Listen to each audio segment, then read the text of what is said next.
Here with Josh. Josh, thanks for being with us tonight. Yeah, thank you. It's great to talk to you. Now, you were talking about security today, specifically for apps. It was a long, 45 minutes, hour or so? Yeah. I'm going to have you sum it up in, in 2 sentences. No, just kidding. Your particular perspective, because I know you were asking the questions, and you had a panel and they were answering. Your particular point of view about security in regards to apps. Well, a lot of things came up about, is there a balance between apps and with privacy on one side and data access on the other side? And do we have to strike this balance with apps for those two things? And our take is you mainly have to be open and honest, and you've got to explain to consumers what you're collecting, if anything, why you're collecting it, how it benefits them, what you're going to use it for, and just be as transparent as possible. And I think that was the kind of the collective atmosphere as well. I think a lot of panelists echoed it. It became apparent to me that we still have perhaps a little bit of a road ahead, so that we're all agreeing to the same broad strokes, but what the actual implementation of those is a little bit different for folks right now. But panels like tonight, it's taken the right first steps, I think.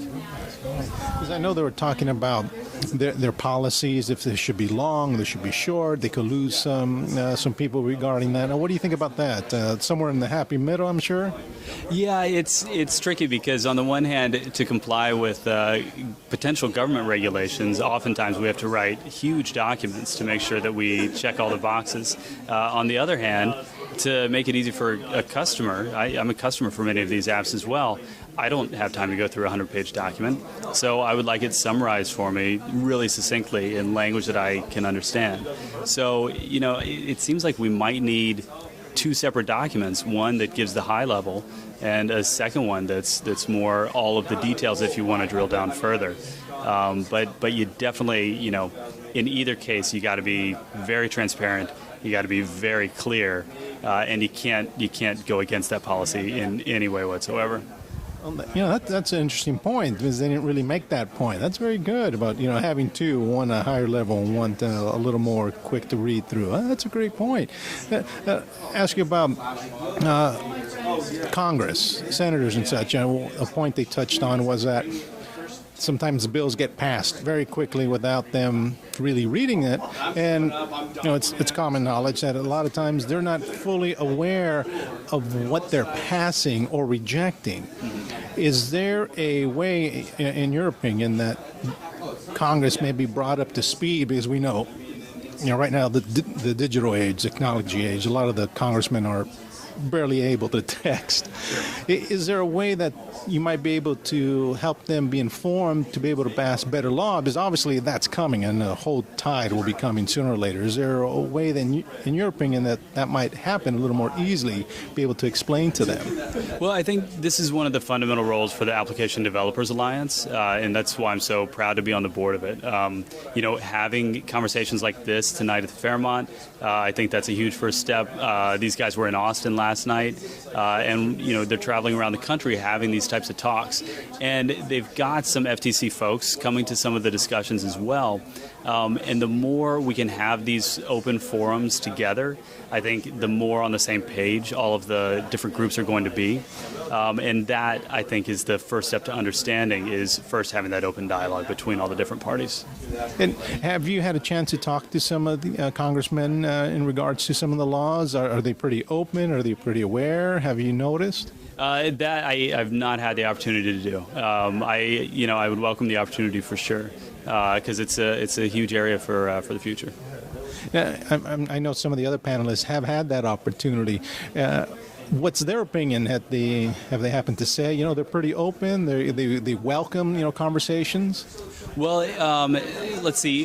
One of the panelists, Pam Shee, that's one of her regular roles is to fight for consumer rights, and so that's a great position for her to be speaking from, and that's why we're so pleased to have her on the panel, because she's regularly having these conversations, testifying before different governmental organizations, is, and coming at it from the consumer side.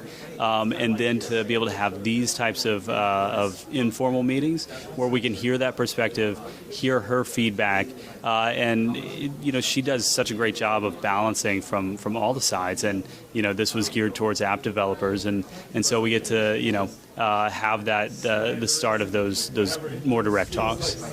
Right now, since everything is basically beginning, it's taking off so quickly. What would be your best advice? Read every word. What would you recommend to someone who's ready to download an app and suddenly they want to look at their privacy policy? What would you recommend? That's a tough one. You do have to be aware. You can't read everything. I think that's true. But yeah, this is where trusted brands are going to come into play, and the trust really extends to your device manufacturer, to your wireless service provider, and then to the app maker for sure. A lot of large companies have an advantage here for certain. But whoever it is, if it's someone you don't know, but it's a game that you've heard of from all your friends, you can feel safe downloading it, but you do have to be wary when they start asking for certain permissions. Can we access this info? Can we access that info? Then you have to start asking yourself questions. Am I comfortable with that? Do I even want to log in? Do I want to play it, kind of anonymously? So it's I'm a consumer too. It's tricky from that side, and you have to go with the trusted sources right now. Oh, that's a good point, the trusted sources. So I guess if they ask very specific information beyond just the basic email, name, birth date, are there red flags that you would say, well, when they start going down this road, it may be better to stop? Sure. Some of the things that came up tonight, I wholeheartedly agree with. Access to the contact book when it's not necessarily a communications app. As a developer, I can fully understand why an app might want to have connection to the contacts. You don't want the user to have to enter in 200 contacts or 500 contacts, to use a communications app that's supposed to make their life easier. So, but if it's a non-communications app, and if it's asking for something that it seems a little not right, then yeah, go with your gut, and maybe that's the time to go ahead and read deeper on the privacy policy. There was one of the panelists mentioned an app that was for baby naming that started asking about what's your mother's maiden name. Don't give stuff like that out. If it's a potential security question on your bank site, it shouldn't be a question in any app. Great advice. You use some common sense or use your gut, like you were saying. Just one last question. When you're playing music, what was your favorite gig out here? It might be cheesy, but playing the whiskey was great. I love doing that, and they've got a great setup. We got to play with some other great bands, and I think it was the only show where we actually got a music industry executive to come to a show, so that was beyond exciting. It was incredible. So I'll go with the whiskey. There you go. All right, Josh. Hey, thanks again. Thanks for being with us. Appreciate it. Thanks a lot, Gus. I appreciate it.